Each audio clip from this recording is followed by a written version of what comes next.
Assalamu alaikum wa rahmatullah à toutes. Bienvenue dans Psyfitra, le podcast pour se reconnecter à soi, au monde et à Allah.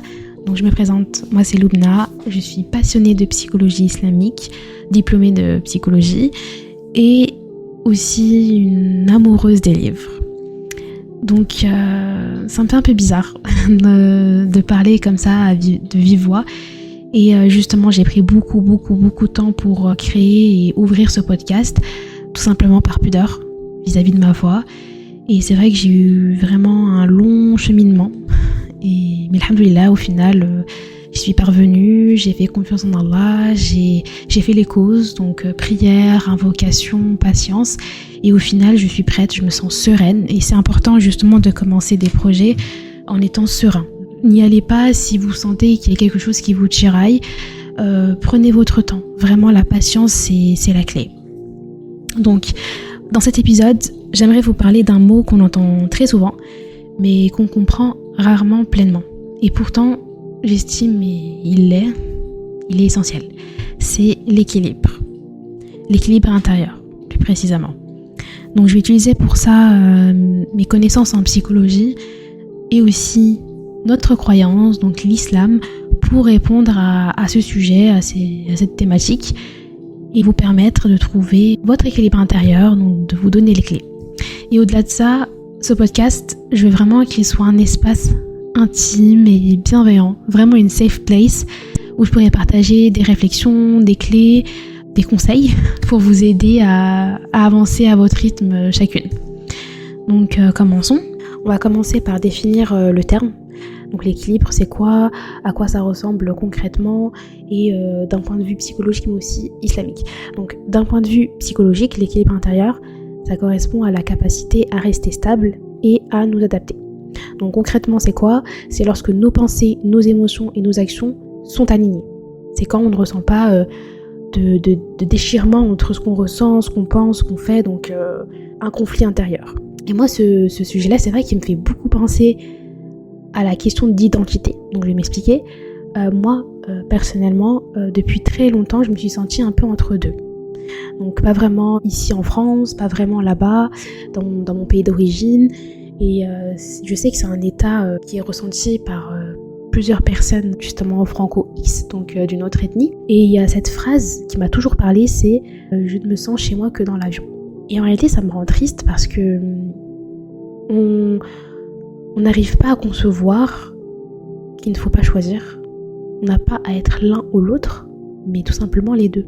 Donc on est entre deux cultures, deux mondes, deux langues, deux visions du monde. Ça peut paraître paradoxal, mais en réalité, c'est une richesse. Et c'est ça aussi l'équilibre.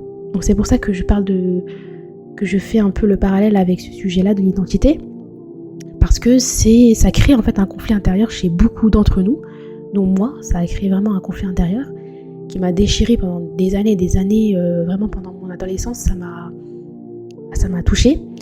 Et avec le temps, en grandissant, j'ai compris que il faut pas choisir, il faut juste réconcilier les deux, concilier, lier et accepter. Et c'est ça, l'équilibre. Vraiment, c'est la définition même de l'équilibre pour moi, c'est ça. Concrètement, pour donner un exemple, c'est le plus parlant.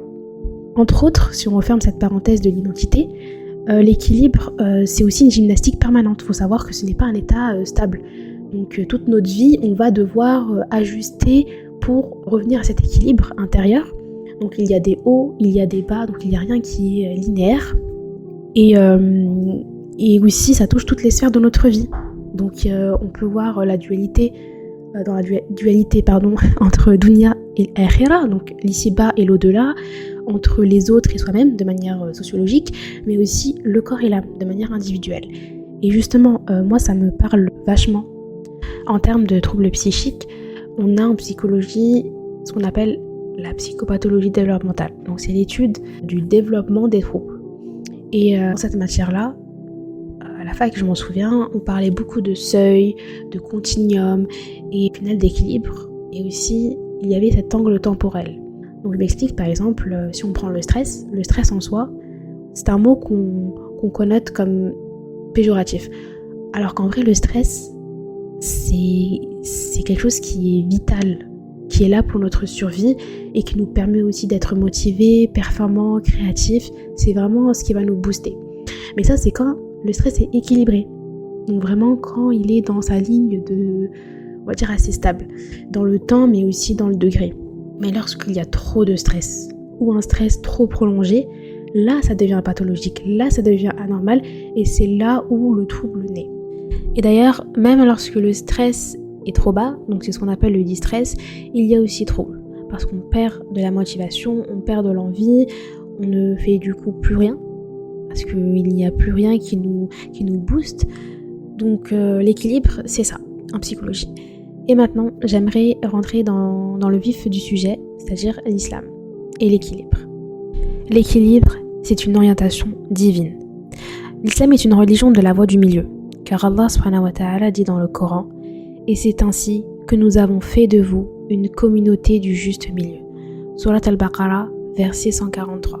Et ce qui est le plus incroyable, selon moi, c'est que c'est pile le verset qui est au milieu de la sourate. Sur 286, c'est la 143e. Incroyable. Donc en psychologie islamique, plus précisément, on parle de al-wasatiyya. Donc c'est une orientation modérée dans toutes les sphères de la vie. Donc c'est clairement ça. Et cela implique quoi ? D'être ni trop rude, dur avec soi-même et dans l'excès, dans toute chose, tant dans l'akhira que dans al-dunya. Et ça implique aussi de ne pas être négligent. Donc ne pas être dans l'excès, mais aussi ne pas être dans la négligence. Et tout cela va faire en sorte qu'on va se reconnecter à la fitra. Parce que la fitra, c'est quoi ? C'est l'état naturel pur dans lequel nous avons été créés par Allah. Et il faut retrouver cette fitra. Et pour ça, il faut purifier son cœur, il faut rester dans la modération, dans l'équilibre. Enfin voilà, suivre la voie qu'Allah nous a donnée. Car c'est la voie qui est le mieux pour nous. Allah nous a créés, il nous connaît, il sait ce qui est bien, ce qui est pas bien. Et moi, ça me fait penser aussi surtout à ce qu'on appelle le burn-out spirituel. Donc c'est les personnes qui se concentrent trop dans le spirituel, dans les pratiques, qui sont trop durs avec eux-mêmes et ils enchaînent en fait. Mais le problème c'est qu'ils oublient la dunya, ils oublient qu'il y a aussi une part d'ici-bas en fait en eux et ça c'est important. D'ailleurs dans la sourate Al-Jumu'ah, Allah subhanahu wa ta'ala dit « Lorsque l'appel à la prière du vendredi est lancé, accourez au rappel d'Allah et laissez le commerce. Puis, quand la prière est finie, retournez sur terre et cherchez les faveurs d'Allah. » Ce verset résume ce que j'ai dit. Allah nous invite à avoir un temps spécifique pour l'islam, pour la pratique, pour l'adoration et la vie d'ici-bas, donc nos affaires personnelles. D'ailleurs, en psychologie islamique, on distingue 4 dimensions de l'équilibre. Donc le premier c'est le corps, al-jasad, le fait de nous nourrir, de dormir, de bouger, enfin de prendre soin de notre corps, c'est un acte spirituel. Car le prophète sallallahu alayhi wa sallam nous dit que notre corps a un droit sur nous. Et le lien psychologique que je fais, c'est avec celui de l'homéostasie, donc l'équilibre somatique, car ça influence sur les émotions et donc les troubles psychiques, notamment par exemple les troubles anxieux, par les hormones du stress, cortisol, etc. et plein d'autres. Donc comme quoi l'équilibre corporel joue sur la santé mentale, d'où l'importance de ne pas la négliger. La deuxième dimension, c'est le cœur, al-qalb. C'est le siège de la foi, des émotions, de la sincérité et l'équilibre dépend souvent de lui. Il faut savoir avant que le qalb vient de la racine retourner, changer, d'où son aspect fluctuant. C'est d'ailleurs pour ça que l'équilibre, c'est un ajustement tout au long de notre vie. Lorsque le cœur est apaisé, l'équilibre est là, mais lorsque le cœur est agité et donc malade, on se sent perdu, on n'est pas bien, et ça même lorsque extérieurement, socialement, on a tout, on est bien. Donc ça explique pourquoi certaines personnes paraissent de manière externe très bien, elles ont la richesse, elles ont le risque, elles ont plein de choses, mais intérieurement elles se sentent vides, perdues et elles ne sont pas bien. Alors retrouver l'équilibre, c'est avant tout apprendre à écouter son cœur au final. Et ça implique de purifier son cœur et d'en prendre soin. D'ailleurs, le lien psychologique que je peux faire avec la dimension du qalb, c'est le lien qu'on peut faire avec nos blessures, nos traumas, et être capable de faire des introspections. Donc il y a aussi une forme d'intelligence émotionnelle à développer pour ça, pour éviter que ça déforme notre rapport au monde et à Allah. Le troisième point, c'est l'intellect, l'aql. Donc c'est la capacité à penser, à juger, à planifier. Donc c'est la raison, si on résume. Et l'islam valorise aussi la réflexion saine et critique. Il ne faut pas oublier que Allah nous a créés avec un libre arbitre. Donc on a la capacité à réfléchir et à prendre nos propres décisions.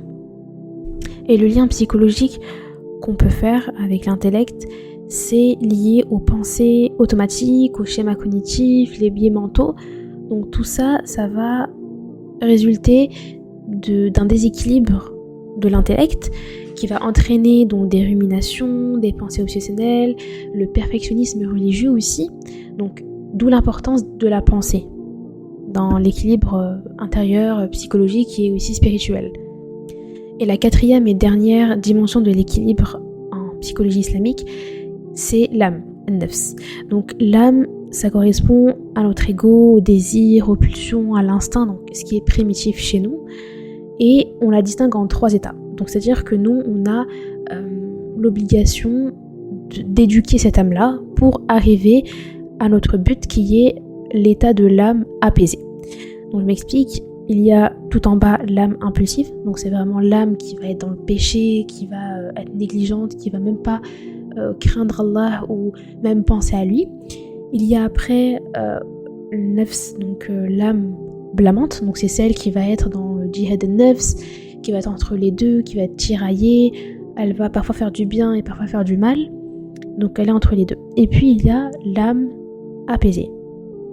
C'est celle qui craint Allah, qui fait de bonnes œuvres, qui a un cœur sensible au rappel d'Allah. Donc c'est vraiment l'état qu'on doit tous atteindre.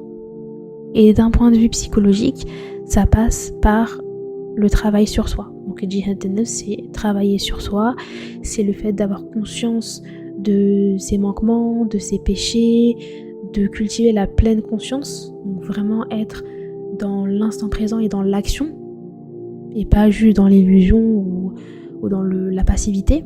Et comme exemple, je pourrais donner la dépendance affective. Donc le lien avec le côté primitif qu'on a, c'est qu'une personne qui ne va pas craindre Allah et justement qui ne va pas la mettre au centre de sa vie, bah forcément, elle va mettre quelqu'un d'autre au centre ou quelque chose. Et dans le cas de la dépendance affective, la personne va substituer Allah par un individu ou une idée subalterne. Et c'est dangereux parce qu'au final, ça peut amener à la destruction de la personne, de son estime de soi, de sa confiance en soi, car tout passe par Allah. La confiance en Allah, c'est aussi la confiance en soi. C'est-à-dire que c'est lié. Tu ne peux pas avoir confiance en toi si tu n'as pas confiance en Allah. Parce que toi, tu es fluctuante, tu n'es pas constante. Tu ne peux pas mettre ta confiance totale en toi. Je ne sais pas si vous voyez ce que je veux dire, mais on est trop instable, nous les humains. Mais Allah, lui, il est parfait. Il est le Très-Haut. Il est le majestueux, il est tout. Donc, c'est important de cultiver sa relation avec Allah pour cultiver notre amour propre aussi. Maintenant qu'on a vu les 4 dimensions de l'équilibre en islam, la question qui se pose, c'est comment faire ?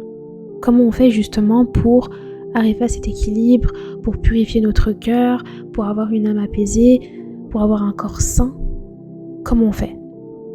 Et je vais vous donner les pistes simples et concrètes pour y arriver. Donc la première, c'est prendre conscience de ces déséquilibres et donc rentrer dans une introspection.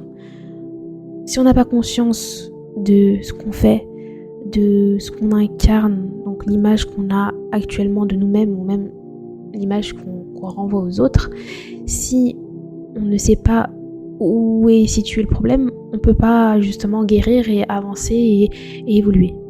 Donc c'est clairement le premier pas. Le deuxième point, il est de rétablir une routine spirituelle. Donc ça paraît simple, dit comme ça, mais il y a une dimension qu'on prend pas forcément en compte, ou en tout cas qu'on néglige, c'est la constance. Donc on pense qu'il faut mettre de la quantité dans nos actes spirituels, dans nos adorations, alors que c'est absolument pas ça. C'est-à-dire qu'il faut faire les choses à son rythme, il ne faut pas culpabiliser, il ne faut pas se mettre dans du stress ou justement se couper du monde. C'est pas le but et c'est pas ce qu'on veut. Justement, nous, ce qu'on veut, c'est l'équilibre. Donc pour ça, on va écouter le prophète sallallahu alayhi wa sallam qui nous a dit: les actes les plus aimés d'Allah sont ceux qui sont constants, même s'ils sont peu. Ça veut tout dire. Parfois on veut trop en faire des routines parfaites, millimétrées à l'heure, alors que parfois il suffit juste d'un petit geste pour changer tout le reste. Donc l'accent doit plus se faire sur la régularité plutôt que l'intensité. Et d'ailleurs ça nous permet de créer des ancrages. Donc par exemple la prière, au-delà que ce soit un acte spirituel, une obligation, des mouvements, mais c'est bien plus que des mouvements. Et justement, juste en étudiant l'acte qui est la prière, on se rend compte qu'il y a tellement de bienfaits, car tous les sens sont sollicités. Donc on a le physique, donc le fait de faire des mouvements, on a aussi le mental, le fait de se concentrer, le fait aussi de parler, donc la langue, mais aussi la vue, donc les yeux, on dirige nos yeux, donc tout est cadré et tout a un sens. Et il y a également le dhikr, donc les invocations, qui est comme un apaisement pour le cœur. Allah subhanahu wa ta'ala nous dit que c'est par l'évocation d'Allah que les cœurs se tranquillisent. Cette phrase elle est importante, ce verset. Et à travers lui, on calme nos pensées, on allège nos inquiétudes et on revient à un état plus stable. Et donc on revient à notre fitra.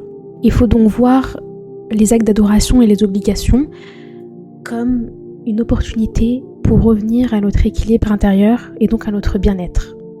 Le prochain point, c'est soigner son corps pour apaiser l'âme. Donc le fait de manger sainement, de dormir correctement, de bouger, de marcher, tout ce qui va faire du bien au corps, car il faut savoir qu'il y a un lien entre le corps et l'esprit. Donc les deux s'influencent, les deux sont liés, et lorsque le corps va mal, l'esprit va mal, et quand l'esprit va mal, le corps va mal. Et pour cela, on peut prendre l'exemple du jeûne, donc c'est l'un des piliers de l'islam, ce n'est pas pour rien, c'est que le corps est important. Et Allah nous met cette importance-là devant nos yeux. Donc le mois du Ramadan, c'est pas seulement se priver de manger, mais c'est aussi nourrir son âme. Donc il y a des bienfaits, bien sûr, corporels, qui sont totalement vérifiables scientifiquement, mais aussi au niveau spirituel. Passons maintenant au 4e point, qui est l'entourage, l'extérieur, donc l'environnement qui nous entoure, tout simplement. Donc nos relations ont un impact énorme sur notre équilibre. C'est pour cela qu'il faut rechercher les cercles de rappel ou simplement les amis qui nous rapprochent d'Allah. Et ça c'est très très important, car le prophète sallallahu alayhi wa sallam nous dit que la compagnie de l'homme pieux et celle de l'homme mauvais sont respectivement comparables à celle du parfumeur et du forgeron. Pour le parfumeur, soit il te donne du parfum, soit tu en achètes. Soit tu sens une bonne odeur en sa compagnie. Pour le forgeron, soit il brûle le bout de ton habit, soit tu sens une mauvaise odeur en sa compagnie. Donc ce hadith, il montre clairement l'importance de bien s'entourer. Le 5e et dernier point est très important. Même si tous les autres aussi sont très importants, mais celui-là pour moi, il est fondamental. Si on le comprend, si on l'applique, tout se facilite pour nous, vraiment. C'est le tawakkul, la confiance en Allah.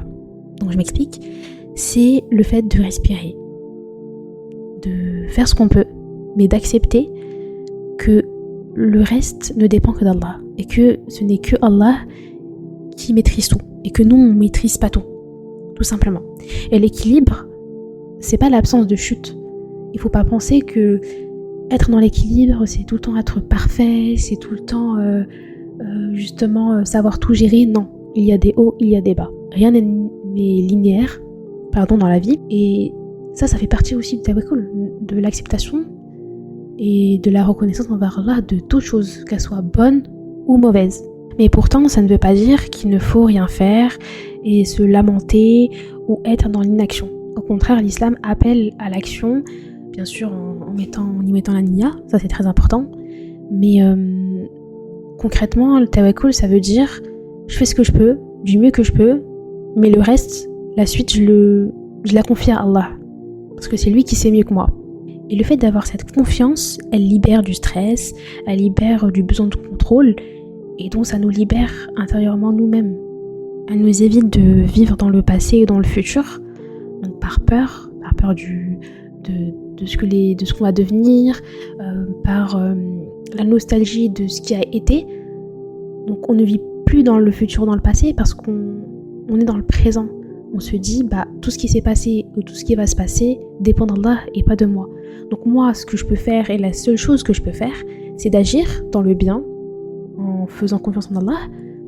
Et le reste, c'est pas que je m'en fous, mais je n'ai pas en fait à me rajouter du poids émotionnel, psychologique, etc. pour des choses que je ne peux pas contrôler. Et le tawakkul, c'est un pilier de l'équilibre, car elle permet justement de reconnecter l'être humain, donc et sa nature, qui est limitée, et à une force illimitée, qui est celle d'Allah. Donc il permet de calmer l'âme, aussi de clarifier les intentions, parce qu'on y met de la niya quand on agit, et de renforcer la patience. Et tout ça, c'est le meilleur cocktail pour atteindre l'équilibre et donc réussir à se reconnecter à sa fitra. Et si je pouvais conclure le podcast en résumant tous les points qu'on a vus, l'équilibre, au final, ce n'est pas juste un état intérieur ou un état figé. C'est plutôt un chemin, une intention, une voie de vie, un cadre, une sagesse qui nous guide dans nos choix et nos réactions. Et il y a aussi la notion de niya, au final. Elle lie l'action et la niya, donc le corps et l'esprit, la foi et la responsabilité. Et si tu es en quête d'un équilibre, sache que c'est ok de trébucher, que rien n'est stable, que tout évolue, donc parfois ça monte, parfois ça descend, et il ne faut pas culpabiliser, il ne faut pas te mettre trop de pression, trop à vouloir contrôler.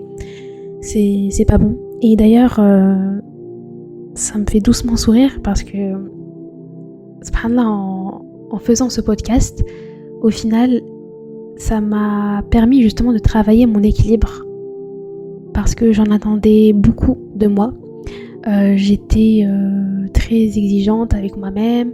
Je m'imposais justement une perfection totale dans la voix, dans l'intonation, dans les phrases, dans chaque geste, chaque mot. Et au final, ça m'a juste ralenti, justement dans ma quête et dans ma niya, qui était de vous faire partager mes connaissances et d'apaiser votre cœur. Donc c'était une bonne expérience et j'en aurai d'autres. Inch'Allah, je ferai d'autres épisodes et je continuerai à alimenter ce podcast.